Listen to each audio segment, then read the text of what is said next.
Madam Kopo will be speaking to something very important that borders on Liberia's bid for the non-permanent seat at the UN Security Council.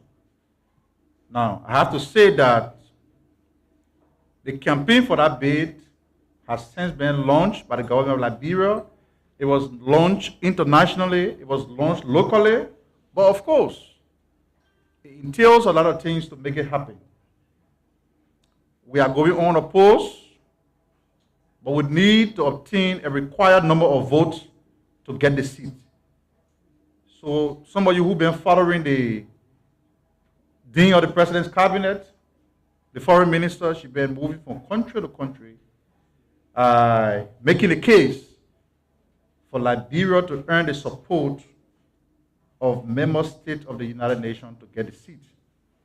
And so, Madam Macdella, who is the political advisor to His Excellency's senior political advisor to the Excellency President Boakai, she's here to speak on the fundraiser that has been organized to support the event. And so when she mounts the podium, she'll be speaking about the fundraiser, and she will also speak to other issues surrounding Liberia's bid for the non-permanent seat of the UN Security Council. Our other distinguished guest from the National Food Assistance Agency, Mr. Boakai Sirleaf,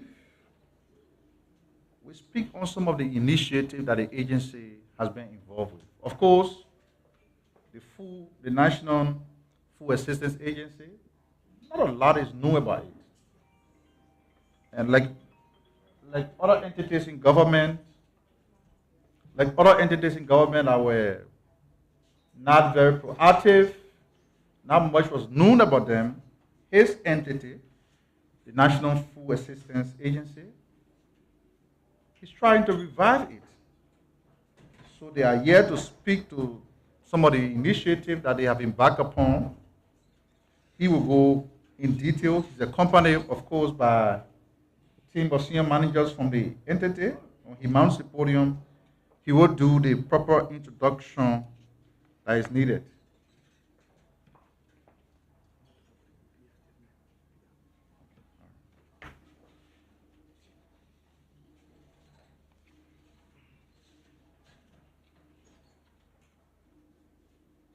As a country, we have a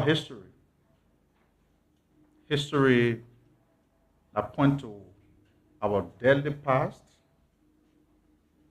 and efforts are being made by the government to bring to a closure the experience that we had as a country during the Civil War. The president last year constituted the Office of the War and Economic Crimes Court. That office was created through an executive order. The executive order has the validity of a year.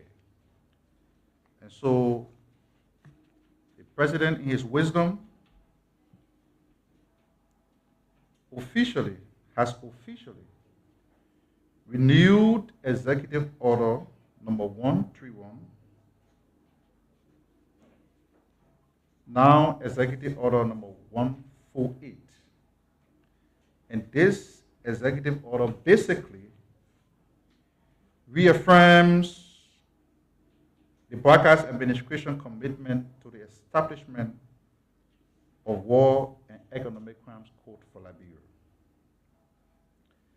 This renewal ensures the continued operation of the office for the establishment of the War and Economic Crime Court, which, of course, like I stated, was created on May 2nd, 2024. And the function, the duty of that office is to spearhead the process of justice and reconciliation for atrocities committed during Liberia's Civil War.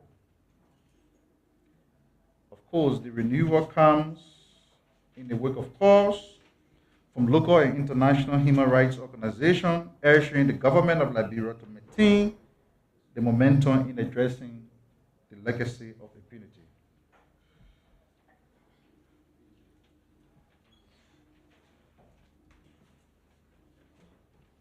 The Office for War and Economic Crime Court, under the leadership of Executive Director Councilor Jala A. Babu, has been instrumental in laying the groundwork for the court's establishment, despite facing challenges such as funding constraints and administrative issues.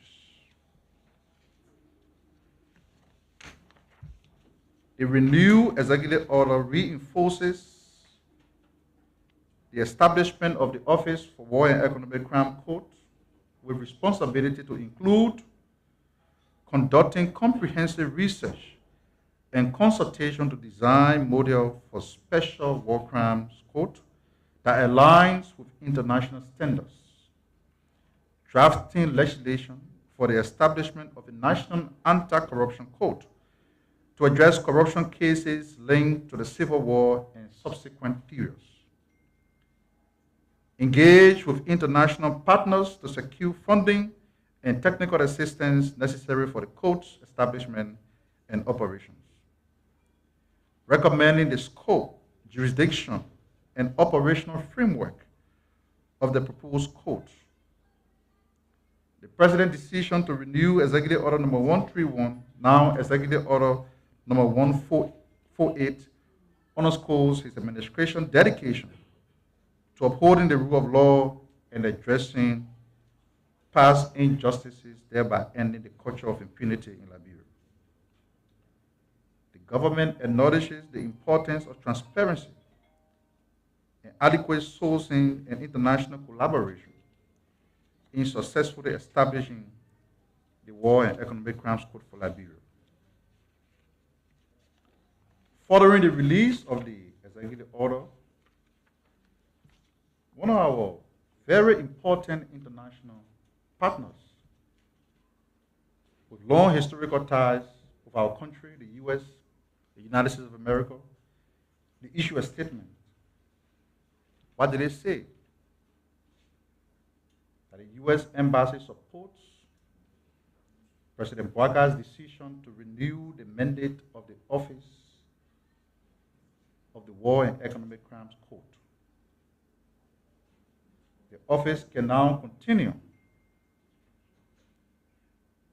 its work to bring long overdue justice to Liberia and end the culture of impunity that will make a decided contribution to Liberia's long-term prosperity and stability, unquote. That was a statement issued by the U.S. Embassy near Monrovia. So they are following, and their statement in response to the President's action clearly testify that they too are interested, they are a partner to Liberia and interested in the progress of our country. The WIAC Liberia has commenced the conduct of examinations, and we thought to throw light on it because it's very important. Something new is happening.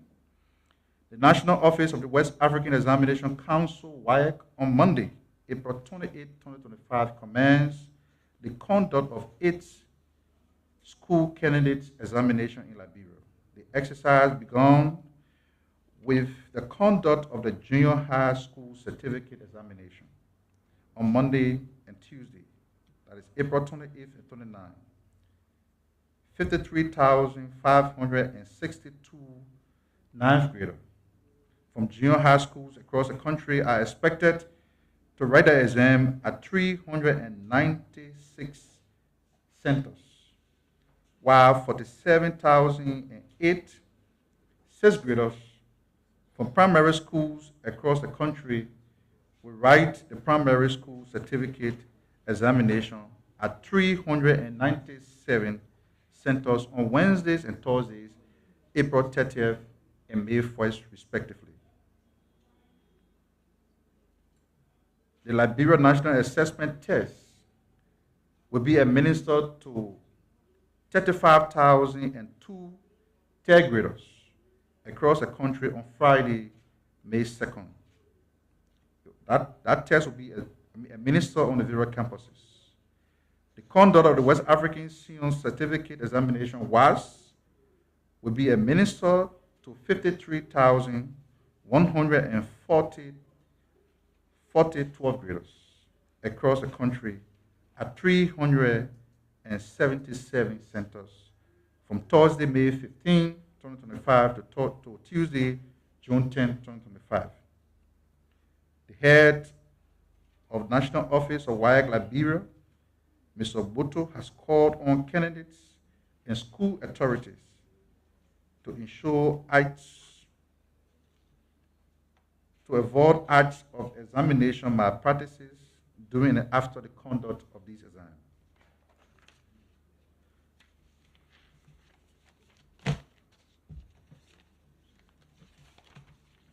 Just lastly, before we invite Madam Macdella to the podium, we had a press conference the other day and somebody asked who the police invited Prophet Key for alleged act of forgery with the neck, why they haven't invited Mr. Dorkopo. And the response to that question was that the university administration was conducting their own investigation. That investigation has concluded, and the authority at the university has moved to act by dismissing employees who facilitated academic fraud.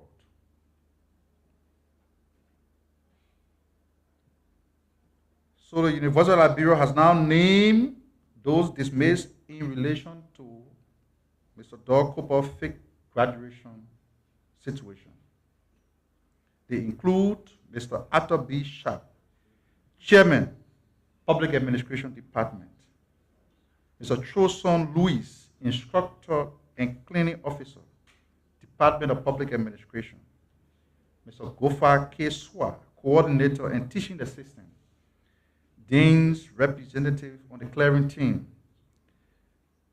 Public Administration Department, Mr. W. Rams Darami, Deputy Registrar, Office of Enrollment Services. Others dismissed include Mr. Sidrak K. H. Pa, Assistant Dean of Records and Registration, Mr. Foley Jaliba, Office Assistant to the Dean of Records,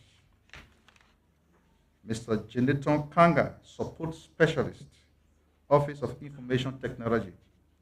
The U has also suspended Mr. Aaron B. Singwe, Second Associate Vice President and Registrar, respectively.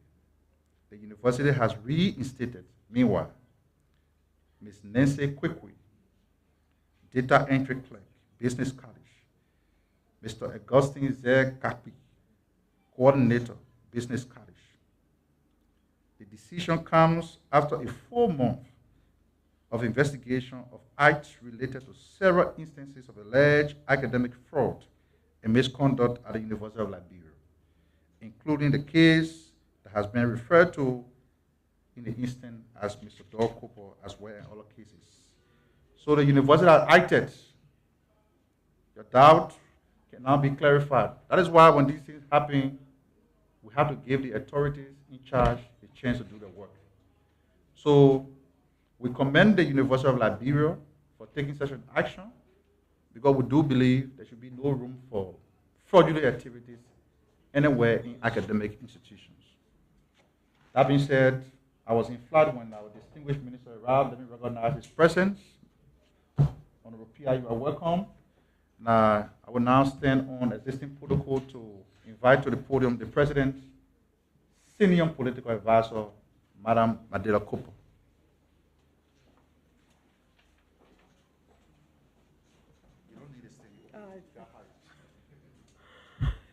Good morning, everyone, members of the press. I want to thank Minister Pia for granting me this opportunity to be here, and to Daniel Sando, and to all of the staff of the Ministry of Information. It's good to be here again with all of you. This is, as Minister Sando said, it's not my first time. Been here previously when I was here to announce the first National Investment Conference in Liberia. And I'm back here again this morning with you to publicly announce or present some information on an upcoming event that is critical to our country, to our administration. As Minister Sando have said, Liberia is currently campaigning for a seat on the United Nations Security Council, a non-permanent member seat. And with that, we're looking for votes. The Ministry of Foreign Affairs have been leading the charts on this.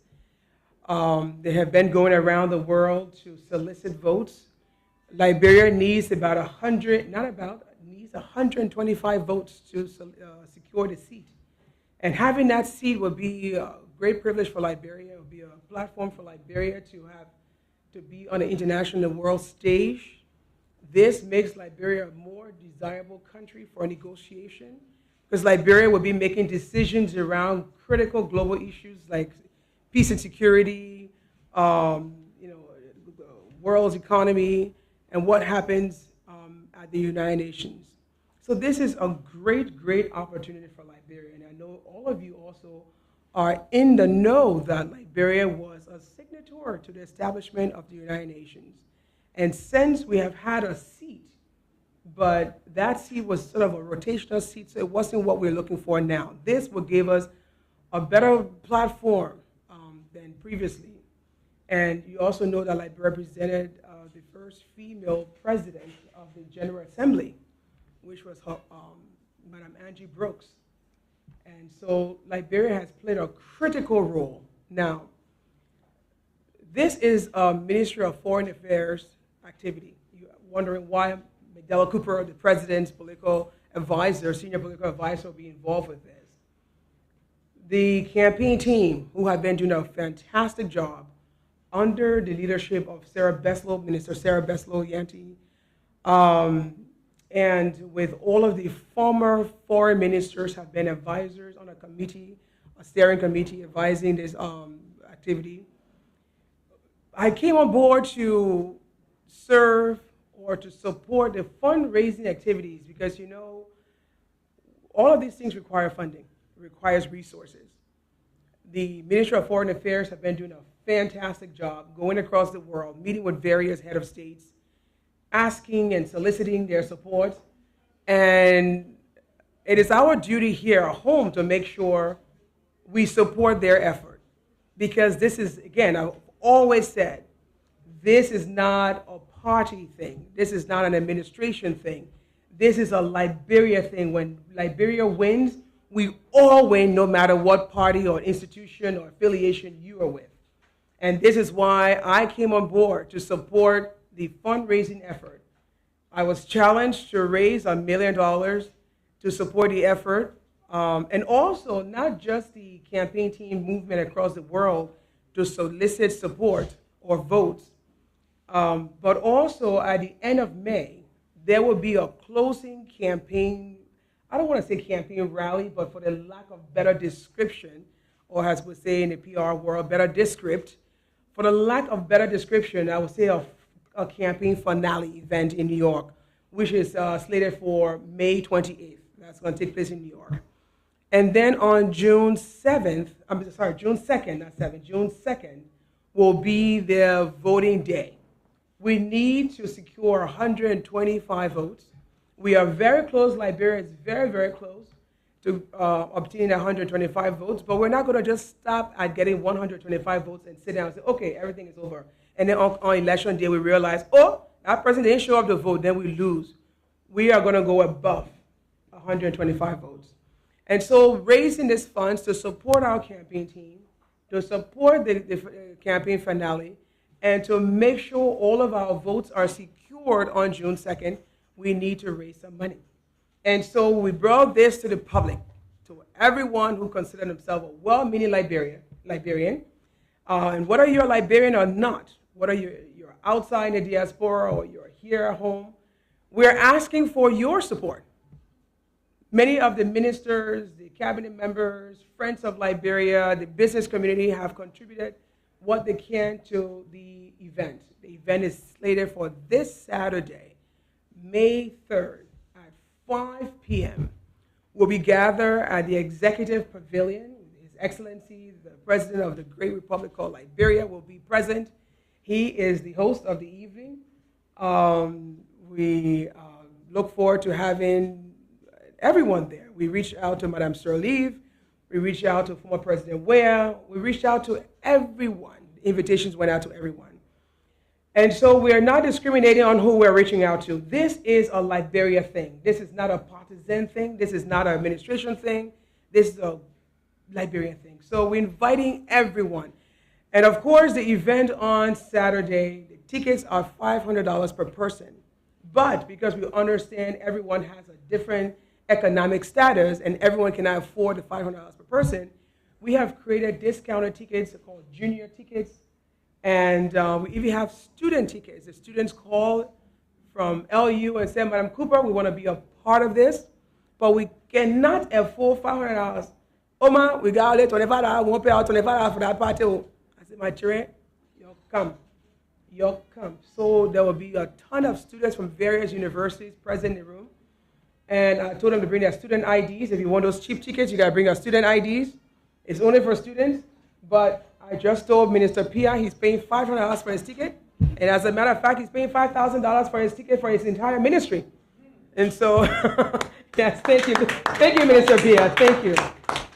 Look at my team. They're all excited. They sold our table to the minister. And, of course, a member of the press, you're all welcome as well. I know you mentioned press secretary will reach out to all of you to be there. We want you guys to support. This is a Liberia thing. When Liberia wins, we all win. That's the motto. So we're encouraging everyone to come out. I'm sure many of you have a platter of questions for me. I'm sure there will be a Q&A session. But again, I want to thank the Minister Pia and Deputy Minister Sando for having me over here today. Me and my team are here. And we look forward to having a successful fundraiser on Saturday. And after Saturday, we plan to put a table out by the Invisible Park for the Oma, our Opa and our Oma who say they won't give small thing, but they didn't get that kind of money. That people money, they didn't get it. They won't open a little lapa here and put a small LD inside. We'll have a table for them at the Invisible Park for our Oma, our beginner, even our motorcycle rider there. They will come to put a small thing there. So nothing is too small to contribute to the success of our nation. This is the one country we all have in common. This is the one place we all call home. And so it is important that all of us who call this place our home, even that 100 LD, or that 50 LDs, put 50 LDs. Put your 50 LDs that to support Liberia effort. This is not money eating, not chopping business here. This is for Liberia. And every dollar donated will be accounted for. And you will get your receipt at the end of the day. And those receipts will be put together and handed over to the minister, and a copy will be handed over to my boss, His Excellency, Joseph Nyuma Borkai, to show complete transparency and accountability for every dollar received. With this, I want to say thank you to everyone who has already contributed. Some people have been amazing. There have been contributions that came in from across the world. A lot of our agencies, the SOEs, have come up and said we will give this amount. And so people, Liberians have been wonderful.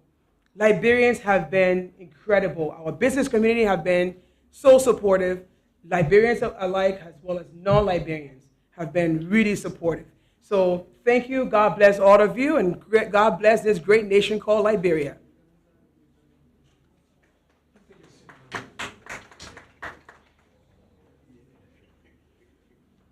Thank you, Madam Senior Political Advisor to the President. We will now call on Mr. Borkai Sirleaf. Mr. Borkai Sirleaf will speak. Mr. Pia? Mr. Pia, would you like to say something after? Mr. Borkai Sirleaf will speak, and then we'll take questions from members of the press.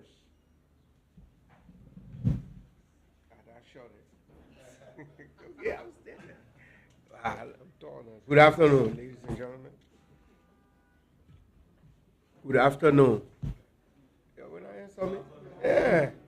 When I in church, even when in church, if I say amen, I gotta say amen. Yeah.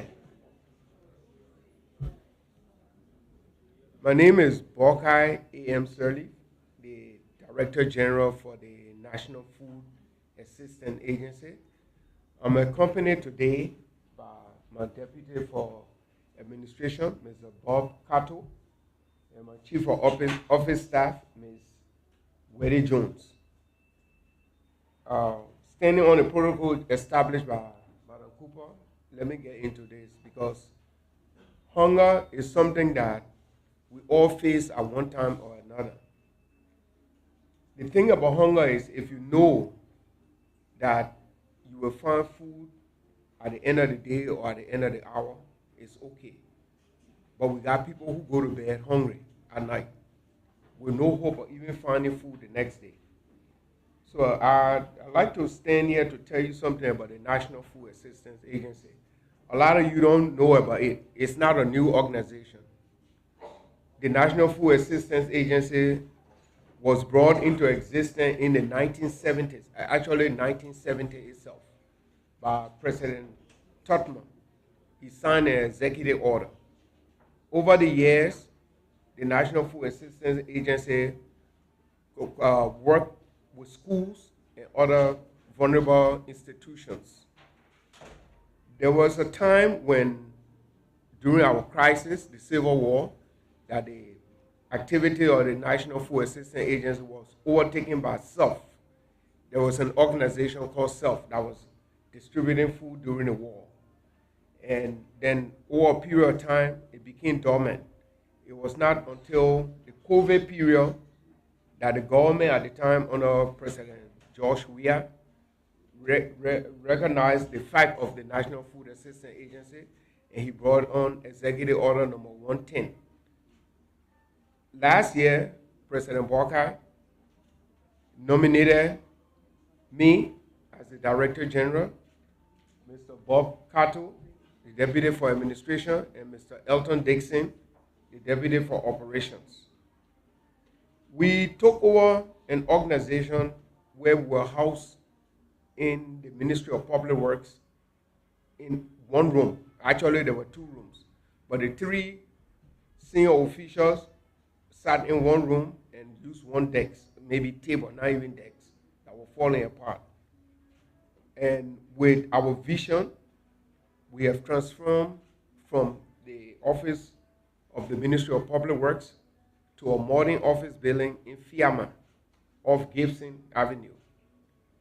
The idea of the National Food Assistance Agency is to provide food assistance to vulnerable populations, hospitals, schools, and prisons.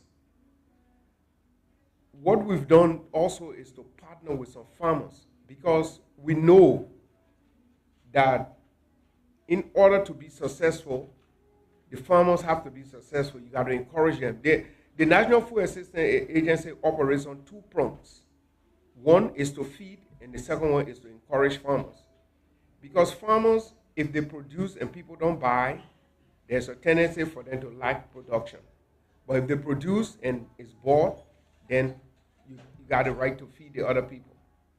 On Friday of last week, we were at the Moria Central Prison, where with the cooperation of Liberian organization called Leap Venture, which produces cocodolo and other Liberian food, were able to carry to the Moria Central Prison several bags of cocodolo and water to feed them.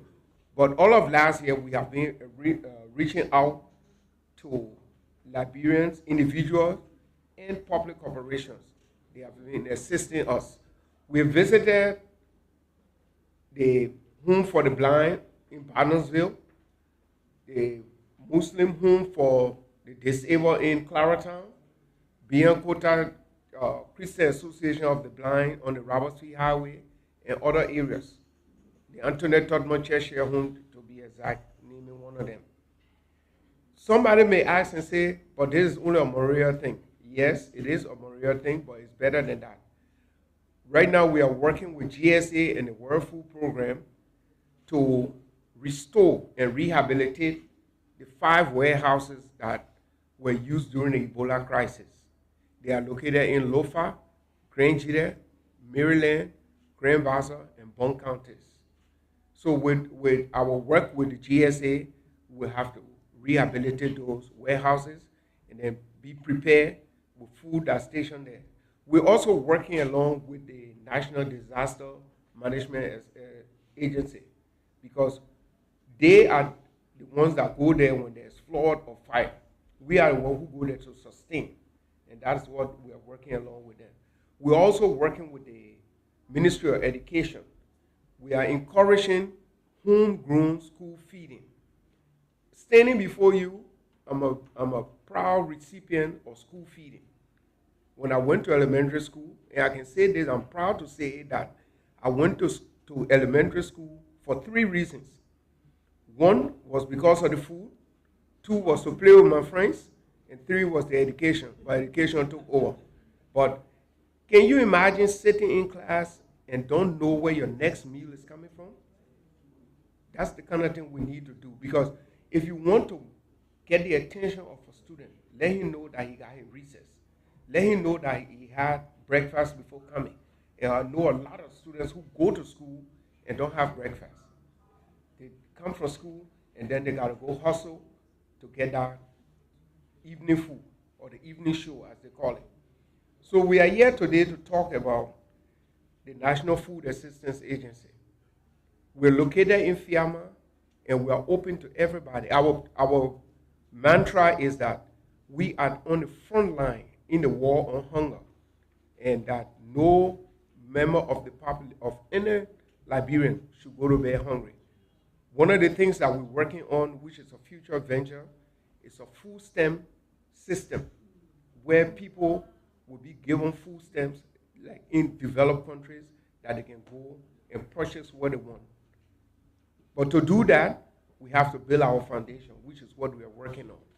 And we call on everybody, the ministries, our partners, our friends, to come in to assist us because this is not a one-man job. So we want to say thank you, and I'm open to questions from you. Thank you very much.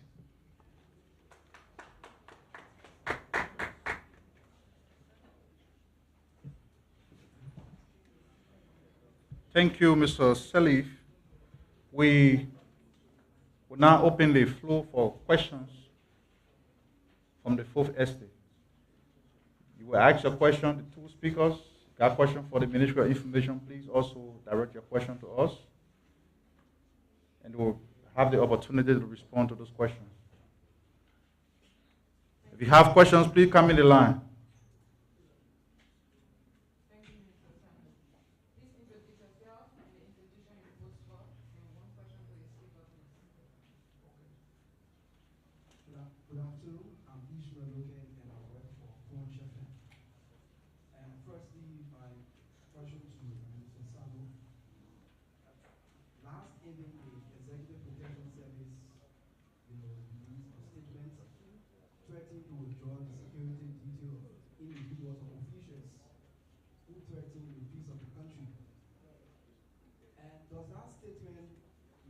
View of the government. And to Madam Kubo, you care to tell us how many, countries or how many votes Liberia have secured on this bid to, on a non-presidency on the UN Security Council? Thank you. Good afternoon, Madam Kubo. Thank you for your deliberation. I admire you so much. My question that you have to do with the time Vice President, former Vice President Joy Howard. She made a statement that she's going to create hostility if the president of Liberia does not follow the mandate of the Supreme Court of Liberia. You bring the political advisor to the president of Liberia. What is the thought? Looking at our country that is polarized with so disadvantaged young people. What is the thought? And the only thing that the former vice president needed to have been called for questioning. Thank you. Well, good afternoon. My name is Fred Johnson from newspaper. The first question goes to Mr.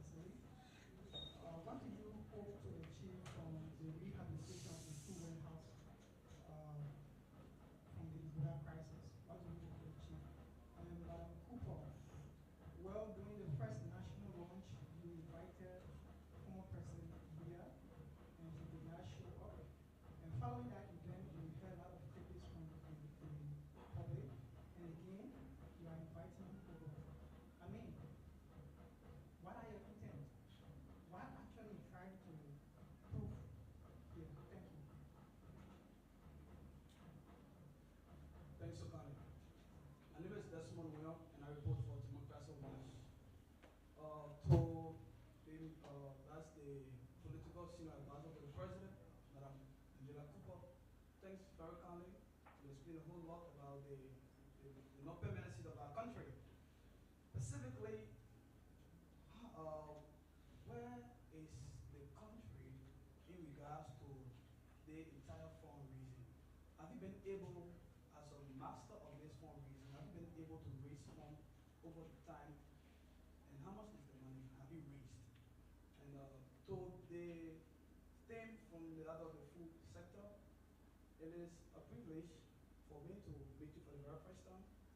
And the basic concern, especially when it comes to the institution strain, when you complain about squatting at a time to public work. How much did the government place into the budget for that institution? And was there any turnover note for your predecessor that have been able to influence some of the transformation that you have carried out? And lastly, to the official spokesperson of the government, in your explanation, you acknowledge that the president has established the World Economic Crime Code, which is good. The full functionality of the code is key. Speaking about the code not being fully funded as one of the major problems, and also the issue of administrative issues. How do the government reconcile the fight against war laws when the institution that have been established to fight these people, bringing perpetrators to book, is struggling, financially struggling to the dustbin, and without hope for justice or who perpetrated crimes over time? How do the government stand to fight these war crimes when the people who are supposed to fight it do not have the money, but you have established the office? Thank you. Our STP and our input for Pana FM. Three concerns quickly to Madam Cooper. Thanks for your explanation. When people give out money or when they support a particular initiative, they would like to know the intent or the purpose for which you are calling them to support. We may talk about the bill, but the purpose for which you are seeking the money or the fund.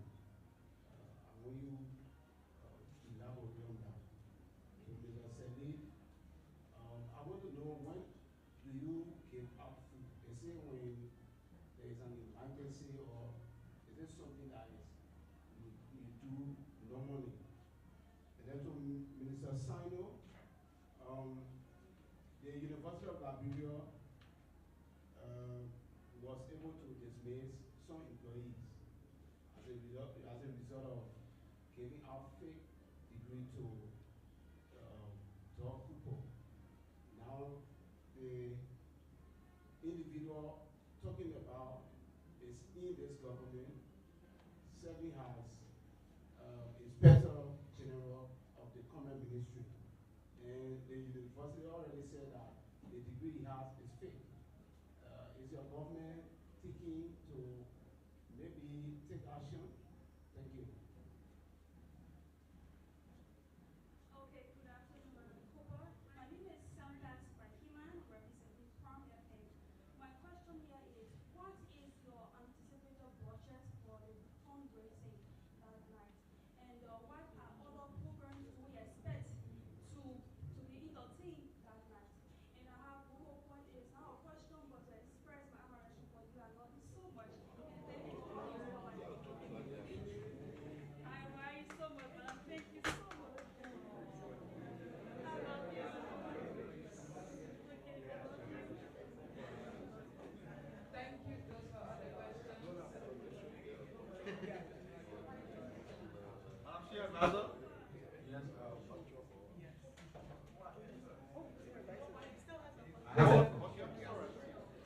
I'm Joseph Sally, and I report for Macdella TV. Madam Ambassador, there are a lot of questions out there. Many people still believe, how prepared are we in having this non-permanent seat with all of these stress coming from political leaders from the opposition?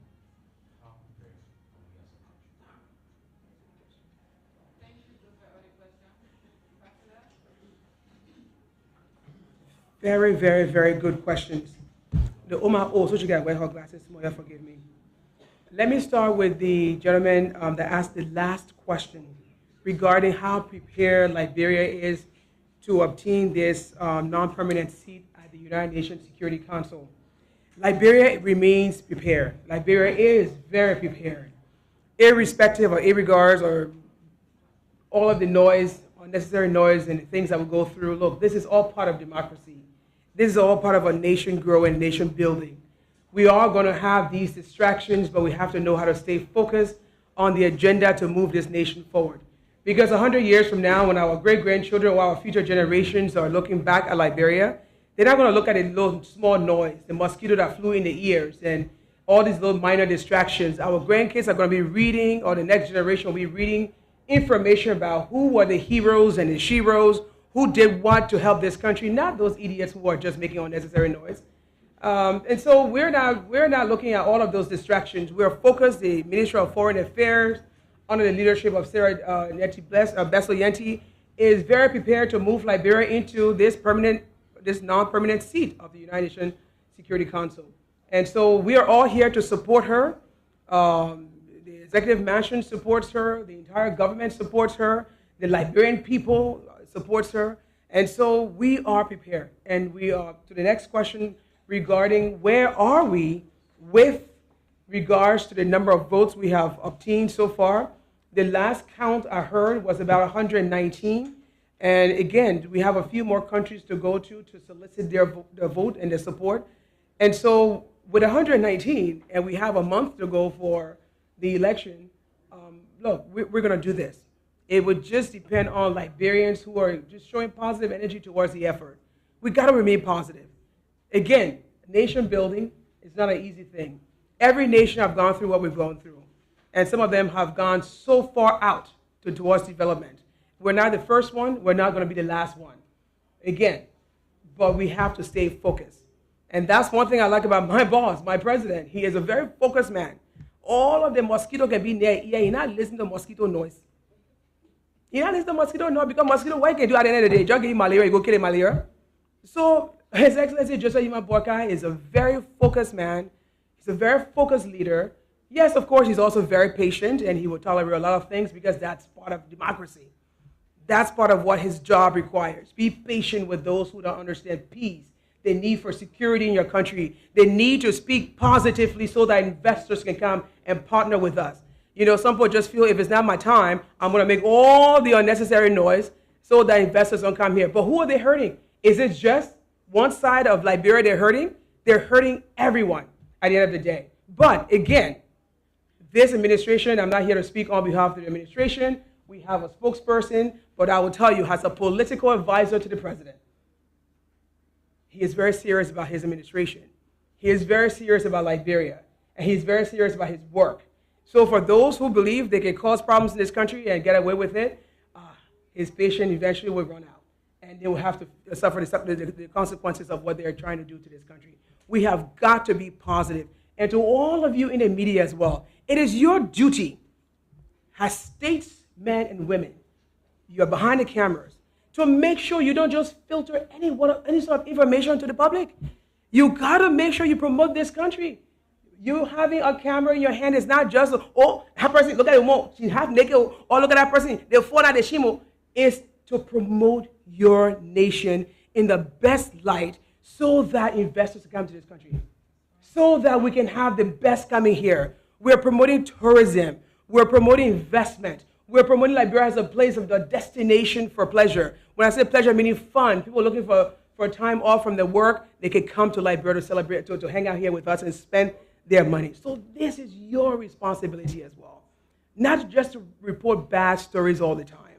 And so I would leave that now and go on to the next question. But it is really all of our responsibility to make sure we're not just reporting anything we see. Because the great United States of America has poverty. I have gone to places in the United States of America, people don't even got teeth in their mouth. People don't even, their children look worse than African children.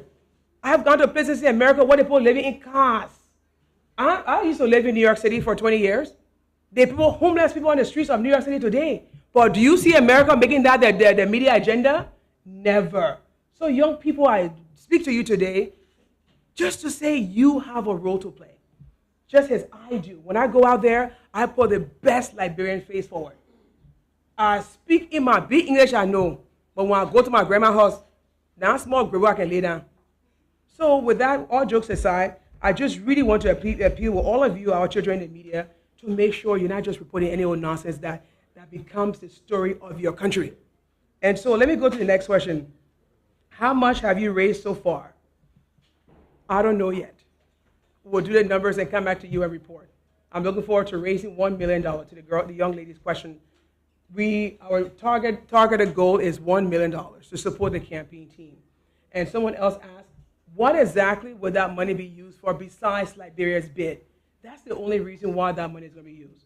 It's going to be used only for Liberia's bid for the non-permanent seat at the United Nations Security Council. There will be no other use for that fund.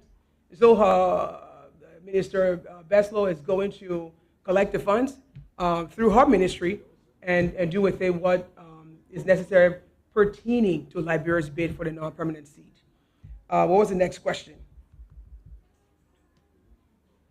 Why invite former President where? Because this is Liberia. The last time I checked, President Ware was a citizen of Liberia. Whether he comes, he doesn't come, it's up to him. But we will still invite him. Right? Isn't that the right thing to do? It is the right thing to do to invite every citizen and child of Liberia. He is the son of Liberia. He is the former president. And so we'll invite him. Whether he comes or not, you guys will be the one. You'll be in the room. You'll know whether he came to honor his country's request as a former president. Madame Sirleaf came. She supported us in New York. She launched the campaign in New York with His Excellency. And I'll tell you that much, young people. It was a beautiful moment, even for me, who have seen a lot of things in his life. It was a beautiful thing to see Madame Sirleaf and His Excellency Borkai standing together, hand in hand, hugging each other. It made me so proud to be a Liberian. We don't always have to be at odds. We can be leaders. We can put politics aside and support our country. Because again, this is the only blue dot we have. This is the only piece of the real estate on earth that we call home. We can't call another country home, but this is it. So we all have to sometimes put politics aside and just support Mama Liberia. That's why some of us left the diaspora. We left everything we knew before to come home and bathe out of buckets. You don't order to get shower in our house. The water get wrong, get calm down. You gotta use the bucket. Liberia is a lovely place. We the Liberian people, we are beautiful people. We are smart, we are intelligent, we are everything to be successful. We're ready. It's just up to us. Whether we can sometimes just forget politics, forget political party, and work together to say, you know what? Liberia is bidding for a seat at the United Nations Security Council. No matter whether that thing that Joseph Borkai administration is in power right now, and that Joseph Borkai's administration is leading the chart on this, we will support it. We will support it, and that's the energy we have to bring to Liberia. Always Liberia first. Always. Let's see how many more questions we have here. Somebody else asked about Joe Howard Taylor. Joe Taylor Howard? Joe Howard Taylor. Sorry, my. What are you laughing for? I'm just teasing. Madam Taylor's statement. I didn't listen to Madam Taylor's statement because you can clog your ear with everything. Again, I'm Macdella Cooper. I'm here to look at the positive side of Liberia and what we can do to build this nation. I didn't leave my good life abroad that I had the opportunity to live to come to listen to negative things. I don't dwell in negative spaces. I dwell in spaces where people offer solutions to Liberians' problem. We have thousands, if not millions, of young people in this country who are looking for an opportunity, who want to be somebody and something. Whatever doesn't get them there, I don't care to listen to those nonsense. We're looking for opportunity for our young people to go abroad, to study, to be part of the competition of technology. You know, there's a whole technological world going out there. People are going to space and Mars and all those things. You think I get out and listen to somebody's statement about things that doesn't produce anything for our young people? Our mothers and our fathers who are retired don't have money to live a decent retirement life. These are the things Macdella Cooper thinks about. And these are the things we should be thinking about. Opportunities for the next generation so that we who came before you can live a better life than we met it. So anyone who's here to talk negatively about this country or burn Capitol building down or all the good things, look, I'm from River G County. I'm from Yankin, Weber District. For the first time in my life, we have a road going straight to my village. I told my president the other day, I said, the only thing, I said, my president, I love you, but the only thing you're not doing, you're not cause me a problem. Because they both from my village, can you show up to my house after 7 hours? Now you're not made road for River G people then. These are some of the great things His Excellency is doing in this country. And I will always support anyone and anybody who's doing something positive. The rest, don't even ask me a question about it because I don't care to listen to those mosquito noise. I think that's the questions. Thank you. You're welcome. Thank you so much.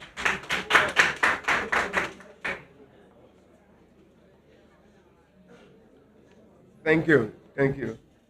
Madam Cooper, you left a big footstep for me. I can't step in that. Okay. Again. Okay. Thank you. Somebody asked about what is the achievement in rehabilitating the warehouses. They got something in logistics they call forward bases. You position these things so that in time of disaster or in time of emergency, you can use them. That's why, according to what Legis gave us during the Ebola crisis, by the way, I worked for GSA at the time during the Ebola crisis, so we knew what to do. So we believe now at the National Food Assistance Agency that those warehouses shouldn't just sit idle. We should pre-position food items there so that when the need comes, we are already there to do that. So I hope I answered that question. And then the other person asked about the strength in the budget. When we took over last year, the budget was $124,000 and it was only for salaries. There was nothing there for paper or pen or nothing. And the budget is an open book. It's not hidden. You can look there. We've been fortunate that our budget was raised to $600,000 through our effort and our strategic discussion with the minister, pointing out our programs. We didn't just want a budget that will be raised that we cannot utilize. And our offices are open. You are welcome anytime to come there. When do we give up food was the question asked by the last gentleman. We don't do it only in emergency. No, we don't do it only in emergency. We do it as funds are available and as requests come in. So anybody who's interested, write the National Food Assistance Agency. We'll do an assessment of your area or your needs, and then we'll be able to see how we can work with a partner to provide the feed. And those are the three questions that were asked. And so I answered them, unless you got another one.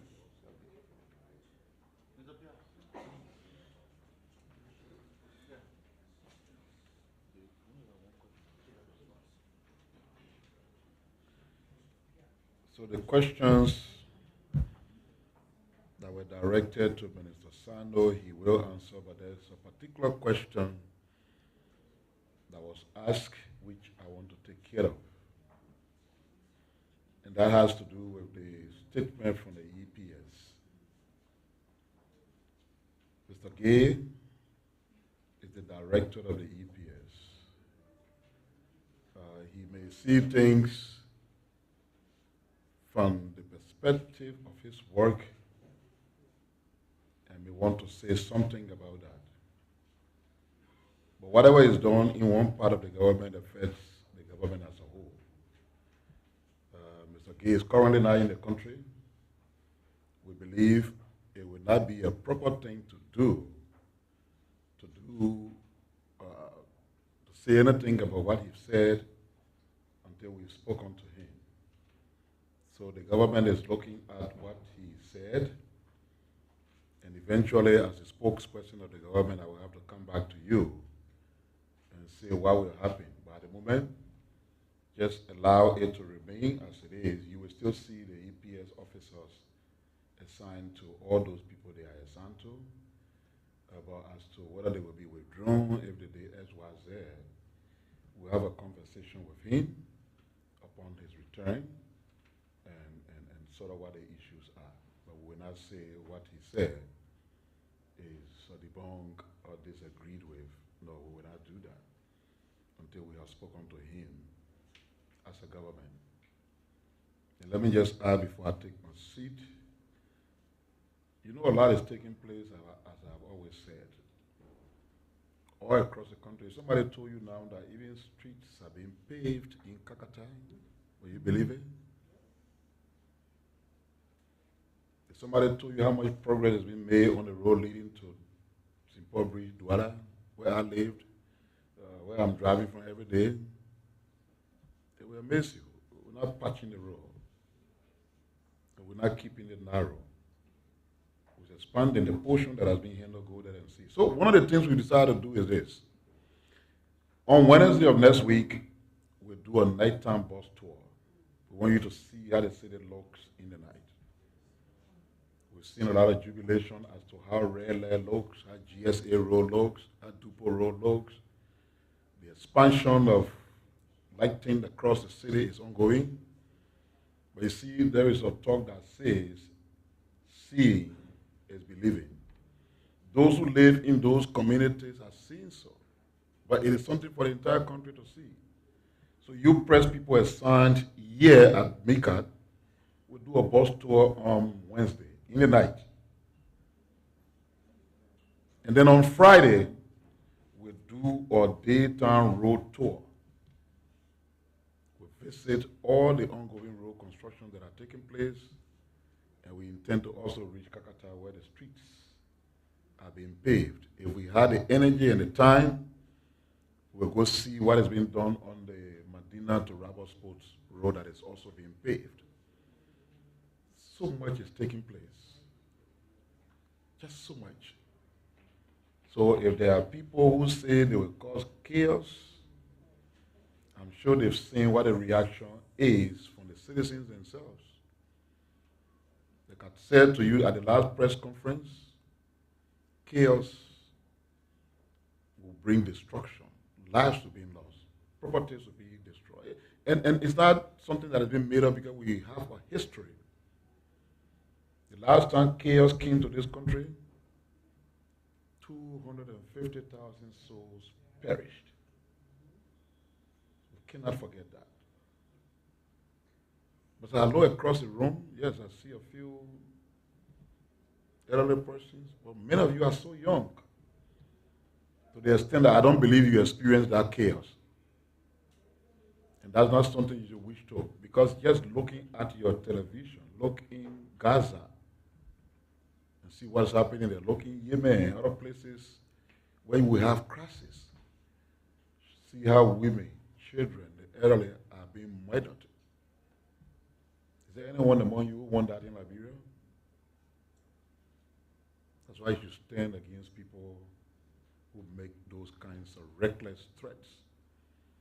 Especially people who should be accounting for their role in the past when chaos reigned here. And we're still paying them, right?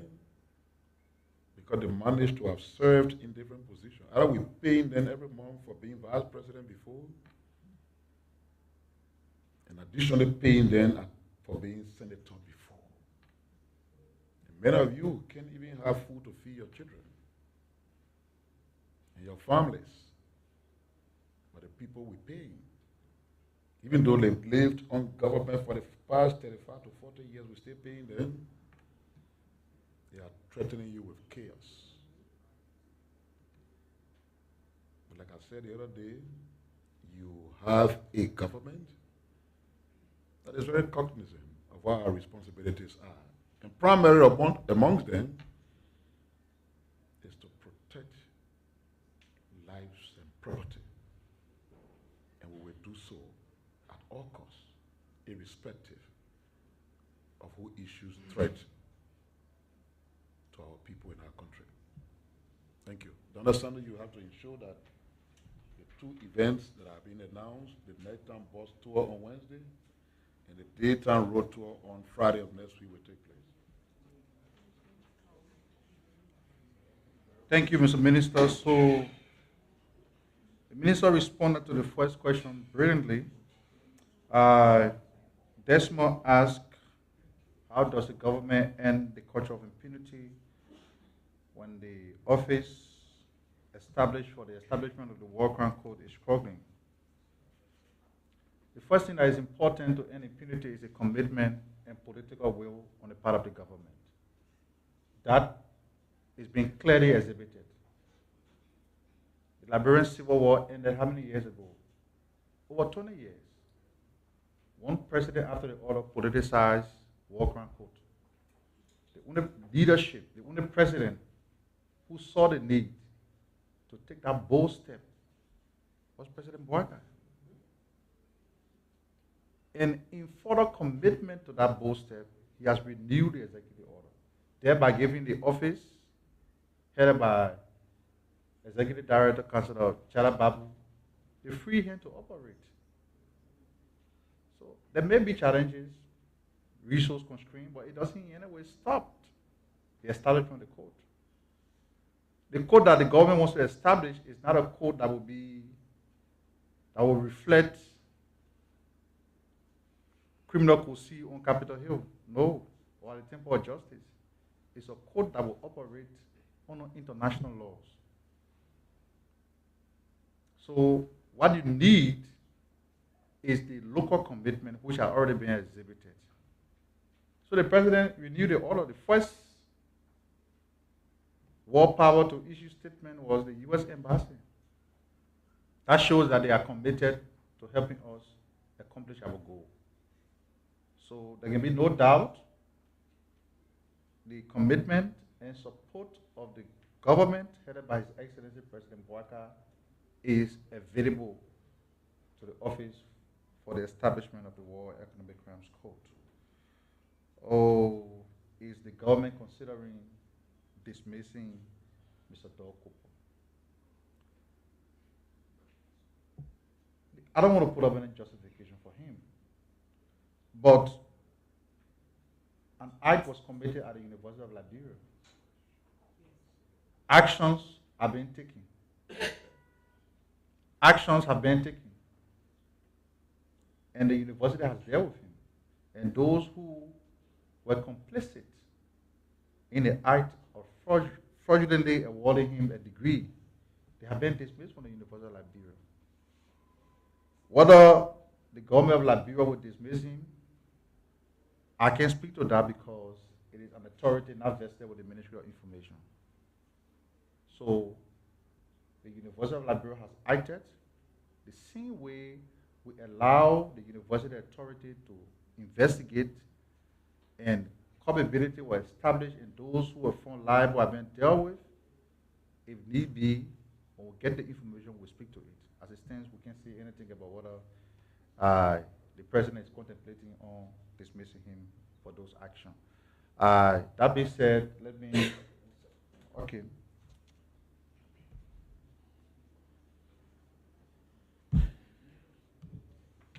There are issues that are border on presidential discretion.